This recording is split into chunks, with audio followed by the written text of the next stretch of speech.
வந்த கம்பெனி இன்னைக்கு வந்த கம்பெனி ஓடுமா ஓடாதா பறக்குமா பறக்காதா எப்போ போயிட்டு வந்து எந்த கேள்வி டவுட் வேண்டாம் உங்களுக்கு. 90 நாள் இந்த கம்பெனி வேலை செய்யுது.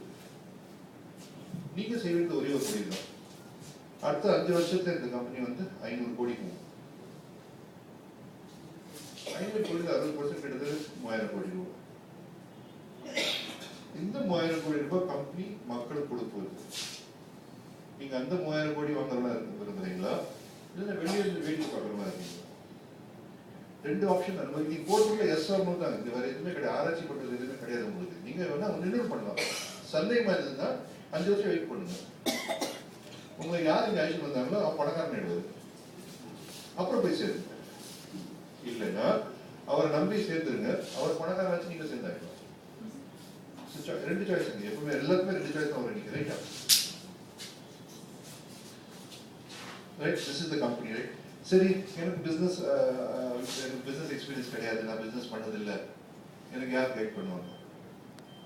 கரெக்டா? அதுக்கு ஒரு பெரிய நிர்வாகம் இருக்கு.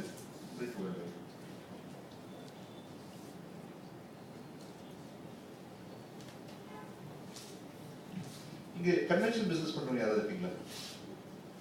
யாராவது இருக்கீங்க? யாருமே இல்லை. நீங்க ஒரு பிசினஸ் செய்றீங்க. ரைட்டா?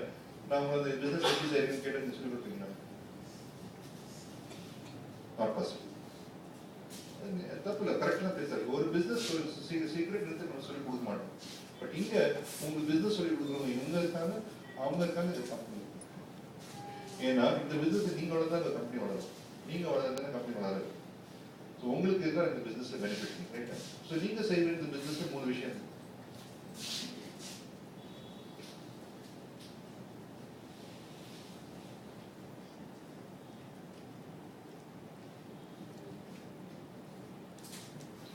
நம்ம பிசினஸ் வந்து ஃப்ரான்ச்சைசிங் பிசினஸ் மாடல் ஓடுறது. அதை பற்றி டீட்டெயில் சொல்ல விரும்பல உங்களுக்கு.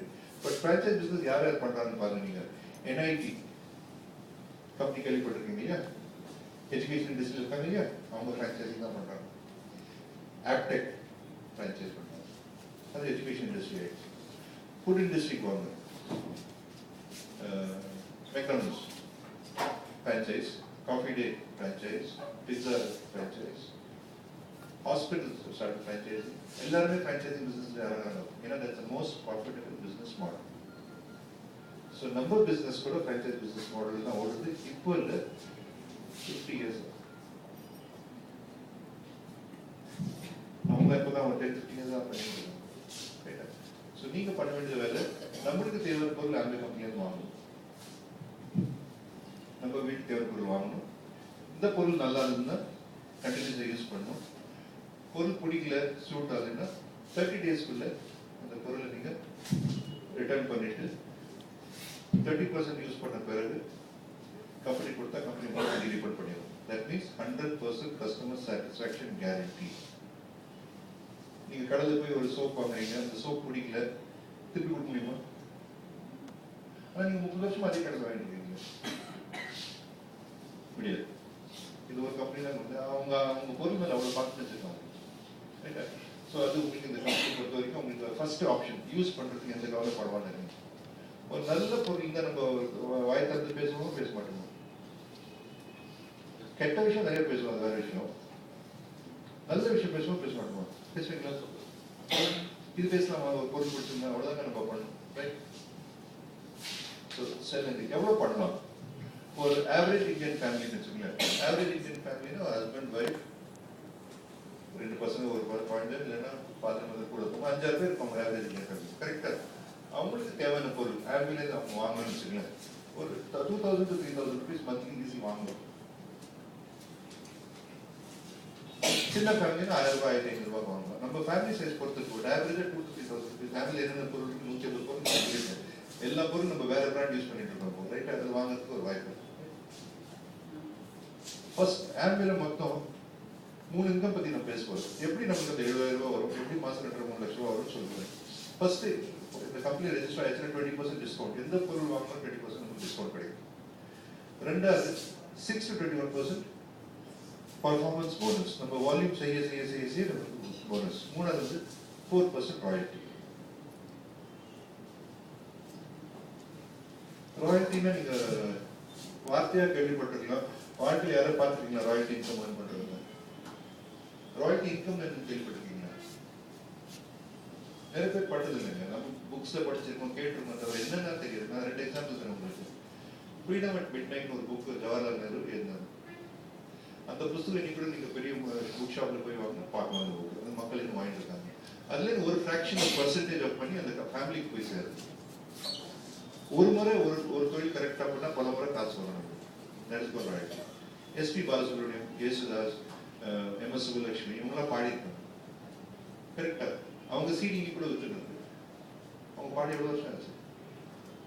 அதுலேருந்து ஒரு FM 97, FM 27 நிறைய ரேடியோஸ்லாம் இருக்கு. ஒரு ரேடியோல ஒரு வாட்டி அவங்க பாட்டு போட்டு பிளே பண்ணான்னு வச்சுக்கலேன், அவங்களுக்கு போய் ஒரு ஃபிராக்ஷன் ஆஃப் காசு போய் சேரும்.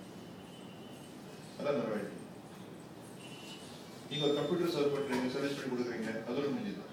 நீங்க ஒரு பேஷண்ட் பாக்குறீங்க, அதோட முடிஞ்சது. கரெக்டா. நீங்க ஒரு கம்பெனில ஒர்க் பண்றீங்க, வெளியே வந்து அதோட முடிஞ்சது. கரெக்டா. நமக்கு தான் ரைட் கிடையாது. அதெல்லாம் நமக்கு திறமை வேணும். நல்ல பாடுற சக்தி இருக்கணும். ஆராய்ச்சி பண்றதுக்கு மைண்ட் வேணும். அது இல்லைன்னா ஒரு ஆர்டினரி மேனுக்கு ரெசிடென்ஷியல் ராயல்டி இன்கம் வரணும்னா ஆம்பே ஒரு பிசினஸ் ஆகும்.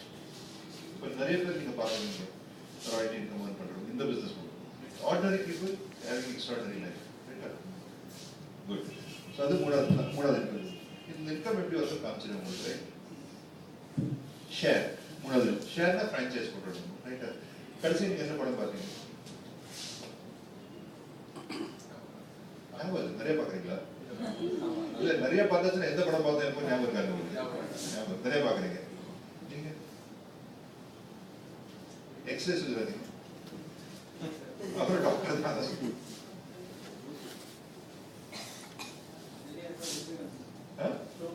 ரோபோ. சரி, ரோபோ பார்த்து எவ்வளவு பேருக்கு சொன்னீங்க நல்லா இருக்கு படம்?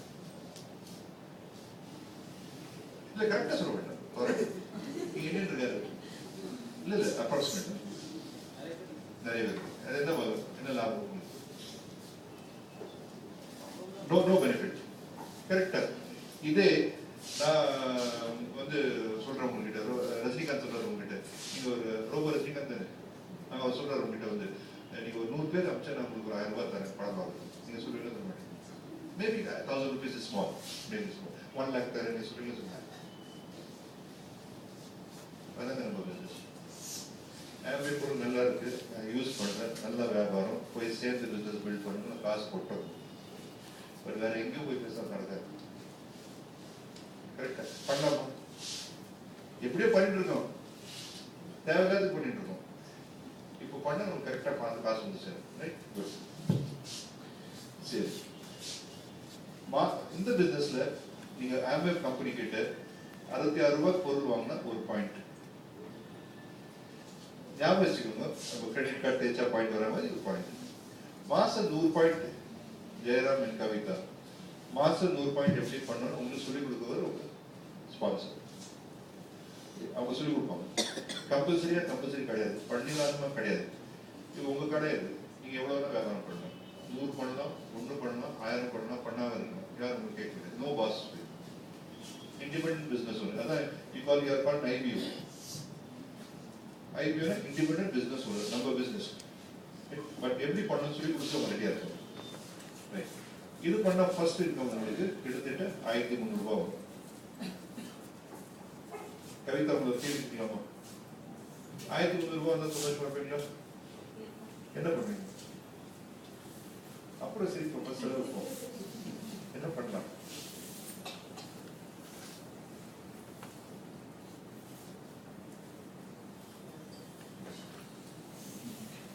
நீங்க என்ன பண்ணுவீங்க சொல்லுங்க.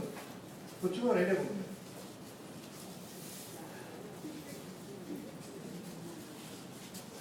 என்ன பண்ணலாம் சார்? நீங்க சொல்லுங்க.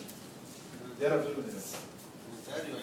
சரி பெரிய பாருங்க. நம்ம சொல்ல எதிர்பார்க்குறீங்க. மாசம் வந்தா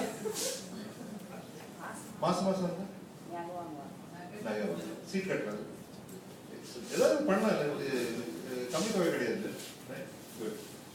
சரி, அடுத்தது என்ன பண்ணணும்னா நம்ம 1300 ரூபாய் எப்படி ஏர்ன் பண்ணணும் ஃபர்ஸ்ட் நம்ம படிச்சுக்கணும். அப்புறம் அடுத்தது சொல்லி கொடுக்கணும். அவ்வளோதான் நம்ம வியாபாரம். மாசம் 100 பாயிண்ட் எப்படி பண்ணணும்,